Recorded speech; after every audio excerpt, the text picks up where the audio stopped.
नमस्कार मंडळी. आज आपण भरपूर प्रमाणात कॅल्शियम असलेली तसेच फायबर, फॉस्फरस आणि इतरही अनेक औषधे गुणधर्म असलेली मुळ्याच्या पानांची भाजी बनवणार आहे. चला तर मग सुरुवात करूया. या ठिकाणी मी भरपूर अशी मुळ्याची पानं घेतलेली आहेत. त्याचबरोबर ती 2 ते 3 पाण्याने स्वच्छ धुवून घेतलेली आहे. त्यानंतर सगळी पानं एका चाळणीमध्ये पाणी नितळण्यासाठी ठेवलेली आहेत. सगळं पाणी नितळल्यानंतर भाजी बारीक चिरून घ्यायची आहे. भाजी चिरताना शक्य तितकी बारीक भाजी चिरायची आहे, म्हणजे ती पटकन शिजते. आता या ठिकाणी मी मुळ्याचा वापर केलेला नाही आहे. तुम्हाला जर हवं असेल तर तुम्ही याच्यामध्ये एखादा मुळा किसून टाकू शकता, पण मी इथे मुळा घेतलेला नाही आहे, कारण मी मुळ्याचा ठेचा बनवणार आहे. आणि हा मुळ्याचा ठेचा कसा बनवायचा याचा मी फुल व्हिडिओ आपल्या चॅनलवरती अपलोड केलेला आहे, तो देखील नक्की पहा.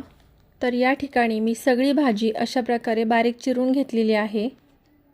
त्यानंतर गॅसवरती कढई गरम करायला ठेवून त्याच्यामध्ये 2 पळी तेल टाकलेलं आहे. यानंतर 2 मोठ्या कांड्या लसणाच्या सोलून घेतलेल्या आहेत आणि 6 ते 7 हिरव्या मिरच्या घेतलेल्या आहेत. हिरव्या मिरचीचं प्रमाण तुम्ही कमी जास्त करू शकता. आता हा लसूण जो आहे तो मी बारीक ठेचून घेतलेला आहे आणि हिरव्या मिरचीचे बारीक तुकडे केलेले आहेत. आता लसूण आणि हिरवी मिरची गरम झालेल्या तेलात टाकून लसूण सोनेरी होईस्तोपर्यंत परतून घ्यायचं आहे.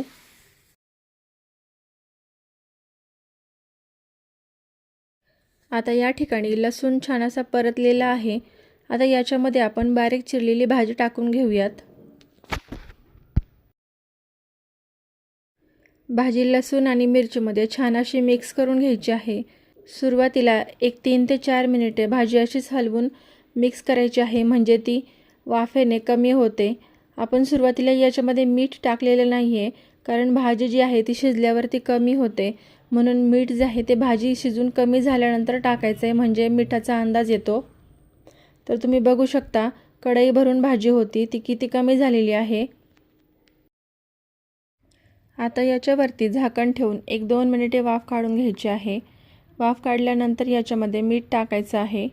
मीठ टाकून पुन्हा एकदा भाजी मिक्स करून घ्यायची आहे आणि याला झाकण ठेवून छान अशी शिजवून घ्यायची आहे. भाजी शिजवत असताना मध्ये मध्ये गरज पडल्यास याच्यावरती थोडासा पाण्याचा शिंतोडा मारून घ्यायचा आहे, म्हणजे भाजी जी आहे ती कोरडी होत नाही आणि खाली लागतही नाही. आता या ठिकाणी बऱ्याचदा काय होतं, मुळ्याची जी पानं आहे ती निब्बर असतात, त्यामुळे या पानांना बारीक चिरून उकळून घेतलं आणि मग फोडणी दिली तरीही चालते. या ठिकाणी मुळ्याची भाजी शिजून तयार आहे. आता याच्यामध्ये मी अर्धी वाटी भाजलेल्या शेंगदाण्याचा कूट घालणार आहे आणि पुन्हा एकदा मिक्स करून झाकण ठेवून एक वाफ काढून घेणार आहे. या ठिकाणी मुळ्याच्या पानांची भाजी खाण्यासाठी तयार आहे.